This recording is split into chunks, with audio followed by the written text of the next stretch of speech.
This is the story about the old mining town of Granite, Oregon. Granite was a late 1800s gold mining town that once had 5,000 people. Initially settled by miners after the discovery of gold in 1862, the town was initially called Independence and was located about a mile and a half west of the present area. It is sometimes said that the town's founder was a prospector named Jack Long. He is said to have founded the town because his mule got stuck in the mud while carrying a load in July in 1862. Long pulled the mule out and found gold dust mixed with the mud. However, others have said the town was started by Albert Tabor. Albert Tabor, who had staked the first mining claim on Granite, was the main vendor around the local area at the time and served as the first postmaster. The city of Granite was incorporated in 1900 with Grant Thornburg as chairman. At Granite's peak, there were close to 5,000 residents, mostly all miners, and about 3,000 of those residents were Chinese. The Chinese would take over or buy mined-out claims and mines and work the tailings over. The Chinese would still get quite a bit of gold out of what the others had left behind.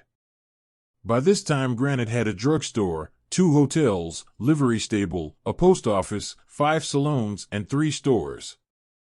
They even had a sawmill for lumber and an electric power plant, along with a cold storage building. There were several mines in the area.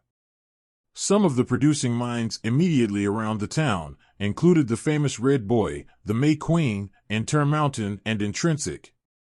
There were over 2,000 mining locations recorded in the Granite District, and many of them had potential to become producers. With more than 80% of the men in the local area working in the mining business, the suitability of the region's economy essentially broke down when gold mining was made illicit in 1942 by Federal Public Law L-208 under the Power of the War Labor Act. The city had a populace of 45 in 1930, 86 in 1940, about 40 in 1950, and only 2 in 1960. Through the electrical administration, there was still power provided by a nearby power plant on Clear Creek, and telegraph and later phone lines were operational. However, service was relinquished after World War II. As of the 2000 USA Census, the city had an aggregate populace of 24, up from its populace of 10 in 1990. It is the second littlest, as per population, consolidated city in Oregon, after close by Greenhorn, which has a population of 0. I hope you enjoyed this short story about the old mining town of Granite. Please like, share, and subscribe so we can continue to bring you more old lost mine stories.